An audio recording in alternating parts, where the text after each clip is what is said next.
ब्यावर में मौजूद Shri cement company कई लोगों की जान से खेल रही है। कंपनी पर लोगों को जान को खतरे में डालने के आरोप लगे हैं। ब्लास्टिंग से कई मकानों में दरारें आने लगी है। आम लोगों का जीवन खतरे में है। कंपनी न केवल पर्यावरण के मानकों को ताक पर रखकर अपना काम कर रही है, बल्कि कर्मचारियों के साथ भेदभाव भी कर रही है। वहीं स्थानीय लोगों का कहना है कि इसको लेकर कई बार उन्होंने प्रशासन से गुहार लगाई, पर अब तक कोई ठोस एक्शन नहीं हुआ है। लेकिन नवतेज टीवी ने भी ठान लिया है कि वो आमजन की समस्या को बहरे प्रशासन के कानों तक पहुंचाकर ही दम लेगा, ताकि लोगों के जीवन के साथ खिलवाड़ ना हो सके। देखिए, काले सच से पर्दा उठाती है हमारी यह खास रिपोर्ट।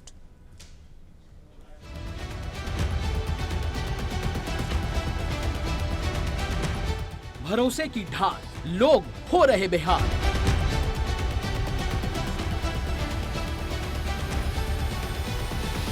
ब्लास्टिंग से टूट रहे लोगों के आशियाने।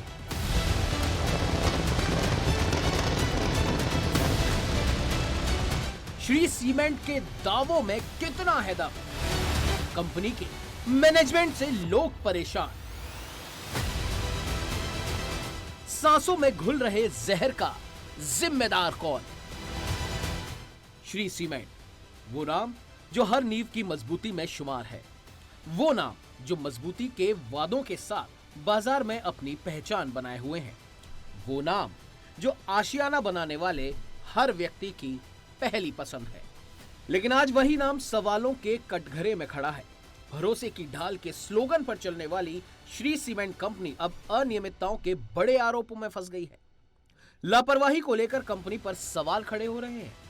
सवाल लोगों के स्वास्थ्य को लेकर, सवाल इतने बड़े संस्थान के गैर जिम्मेदाराना रवैये को लेकर। भारत की सबसे बड़ी सीमेंट फैक्ट्री कहलाने वाली जो श्री सीमेंट फैक्ट्री है वो ब्यावर में है। और पहले यहाँ पर जो पुराने लोग जो थे, कहना चाहिए जो क्रांतिकारी लोग थे, वो यहाँ पर आके बसे थे और यहीं से उन्होंने क्रांति का अपना एक जो अमली जामा वो यहाँ से पहनाने की कोशिश की थी और अंग्रेजों को भगाने का प्रयास किया था। ये वही श्यामगढ़ है और श्यामगढ़ के पास में यहाँ पर एक जो कहना चाहिए माइनिंग क्षेत्र है और इन्होंने श्री सीमेंट ने हाल ही में उसको माइनिंग का क्षेत्र बनाया और माइनिंग की जा रही है। जिस तरह का देखा भी जा रहा है कि माइनिंग के अंदर जिस तरह की ब्लास्टिंग होती है उससे लोग बेहद परेशान नजर आ रहे हैं और यहाँ पर जिस तरह की व्यवस्था बनी हुई है और यहाँ पर जिस तरह के लोग रह रहे हैं वो बेहद परेशान है। उन लोगों से जानने की कोशिश करेंगे आखिर में इस माइनिंग का इफेक्ट कितना पड़ पा रहा है और श्री सीमेंट ने अब तक इस पर क्या कार्रवाई की है या प्रशासन ने क्या कार्रवाई की है। ये श्यामगढ़ के ग्राम पंचायत का मुख्यालय है। क्या नाम है मुझे आपका? मेरा नाम कमरुद्दीन है। हाँ कमरुद्दीन जी, जिस तरह से यहाँ पर माइनिंग होती है और जिस तरह के जो ये श्यामगढ़ मुख्यालय है ग्राम पंचायत का, तो आखिर में कोई शिकायत की कभी? हमने बहुत बार पब्लिक इकट्ठी करके शिकायत कर ली, बहुत बार तहसील में एसडीएम साहब को धरना देके कर लिया, लेकिन उनसे भी हमारी सुनवाई नहीं होती है सर। आज तक हमें कोई मुआवजा नहीं मिला। आगे भी तहसीलदार एसडीएम तक धरना हो गया, श्यामगढ़ में कोई एक मकान पे मुआवजा नहीं मिला। तराड़े आई हुई घर पे सारा हो रखा है, लेकिन वो फॉर्मेलिटी करके सब चुप हो जाते, न जाने क्या होता है सर। हमारी कुछ सुनवाई नहीं करते। अच्छा, ये जो माइनिंग क्षेत्र है यहाँ से कितना दूरी पे होगा? माइनिंग क्षेत्र यार सर 500 फीट है, 500 फीट के दायरे में ही है। हमारे घरों के 100-200 फीट दूरी तो खनन होता है सर। 500 फीट तो बहुत दूर होता है, 100-200 फीट पे खनन हो रहा है। तो आखिर में जिस तरह की आवाज आती होगी तो बाप लोग तो बड़े भयभीत हो जाते होंगे। अरे सर बच्चे परेशान हो जाते हैं, रात को जानवर परेशान हो जाते हैं, ब्लास्टिंग होती है या मिट्टी उड़ती है, मतलब जीना आराम हो रखा है। सब कैसे सांसें ले रहे हैं, ऊपर वाला ही बचा हुआ है। मैं तो जंगरोधक सीमेंट का दावा करने वाली कंपनी पर आरोपों की जंग आज उसकी छवि को बड़ा नुकसान पहुंचा रही है। चलिए अब आपको साफ शब्दों में बताते हैं। दरअसल ब्यावर के श्यामगढ़ में श्री सीमेंट की सबसे बड़ी फैक्ट्री है, जहां कंपनी की लापरवाही लोगों के लिए परेशानियों का सबब बन रही है। फैक्ट्री के पास ही ब्लास्टिंग का काम किया जा रहा है, जिससे आसपास के मकानों में दरारें आने लगी हैं। ब्लास्टिंग के धमाकों से आई दरारों से मकान कमजोर हो गए हैं, जिससे लोगों की जान पर खतरे के बादल मंडरा रहे हैं, जिनके मुआवजे की फाइलें आज भी धूल फांक रही हैं। पर्यावरण को लेकर श्री सीमेंट कहते हैं कि हमें इतना ये बड़ा पुरस्कार मिला, ये बड़ा ये मिला, तो आखिर ये सब तो थोती बात है। ये सब थोती बात है साहब। क्या देख लीजिए गाँव में कोई विकास हुआ है श्री सीमेंट की तरफ से कोई हुआ है? कभी एक पेड़ नहीं लगा हुआ है। हमारे प्राचीन माता जी का मंदिर है, उससे 500 मीटर पर ब्लास्टिंग होती है। जो स्कूल है उससे 500 मीटर पे ब्लास्टिंग होती है। गांव में बच्चे परेशान होते हैं। जो CSR की सड़कें बनाना, पानी की टंकी रखना, या स्कूल के अंदर निर्माण करवाना, या टीन शेड लगवाना, या शमशान घाट में या अपने कहीं कब्रिस्तान में कोई व्यवस्था करना, इस तरह का जी नहीं, कुछ व्यवस्था नहीं है। तो आखिर में इस बात को लेकर कभी प्रशासन के पास में आप लोग गए? खूब बार गए थे, क्या कहा प्रशासन? कोई आश्वासन देता भला हो जाएगा। लेकिन ये केवल एक समस्या नहीं है, सड़कों की हालत भी बद से बदतर हो चुकी है।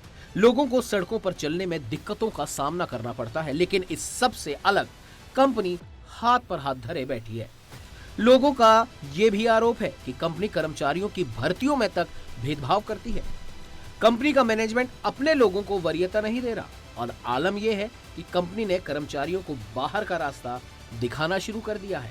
श्री सीमेंट की ओर जाने वाला जो मुख्य मार्ग है यही है। श्री सीमेंट का सारा आवागमन यहीं रहता है, और यहाँ से जितनी भी गाड़ियाँ ओवरलोड वगैरह या इनके माल की गाड़ियाँ जो भी निकलती है इधर से निकलती है। आज यहाँ सड़कों की स्थिति देख लो, बदतर ख़राब है।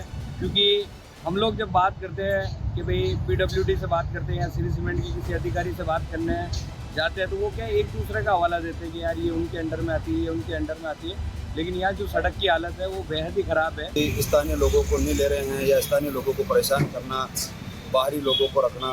तो जब यहाँ के लोग अगर रोजगार यहाँ के लोगों को नहीं मिलेगा, जब बाहरी लोगों को ये बुला बुला, तो सारा काम तो इनका यहीं से चल रहा है ना। ज़मीन यहाँ की है, यहाँ के लोग, प्राइवेटी तो पहले तो यहीं के लोगों की होनी चाहिए। मगर हमने भी किए थे कहीं से रिक्वेस्ट कि भाई यहाँ के लोकल जितने भी लोग हैं उनको ये ज़बरदस्ती प्रताड़ित करते हैं, उनको निकालने का प्रयास मान लो, या किसी भी तरीके से मानसिकता उनको। कई लोग मेरे परिचित हैं जिन्होंने मुझे कई बार कहा कि साहब आप चलो रिक्वेस्ट करो। हमने कई बार रिक्वेस्ट की थी, मगर ये तो अब इनका रवैया हो चुका है। वहीं श्री सीमेंट के निजी खर्चे पर बना रेलवे ट्रैक लोगों की जान को खतरे में डाल रहा है।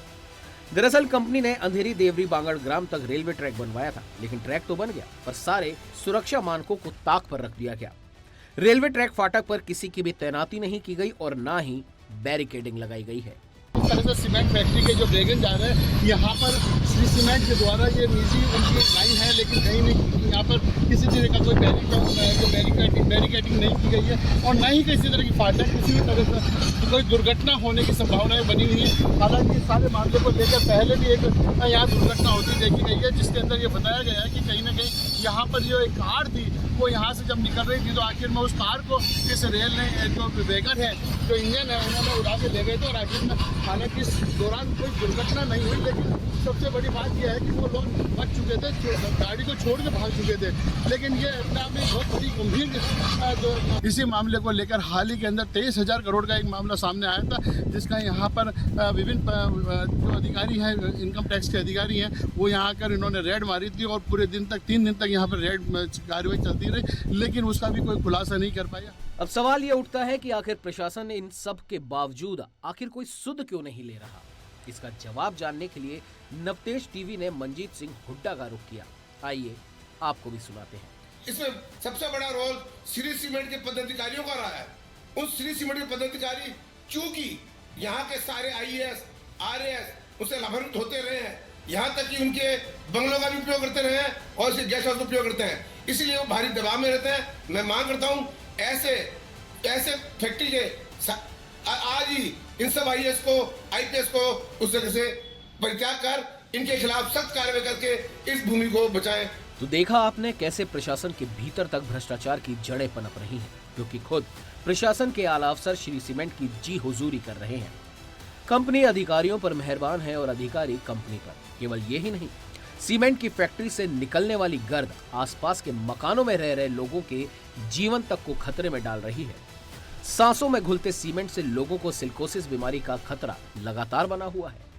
हाल ही में एक मीडिया ने इस बात को प्रमुखता से उठाया था जब इनकम टैक्स की रेड पड़ी थी, जिसमें करीब 23,000 करोड़ के घोटाले के समाचार थे।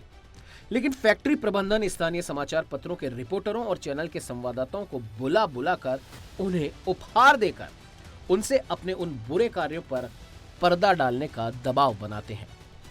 Bureau report, Navtej TV, Jaipur.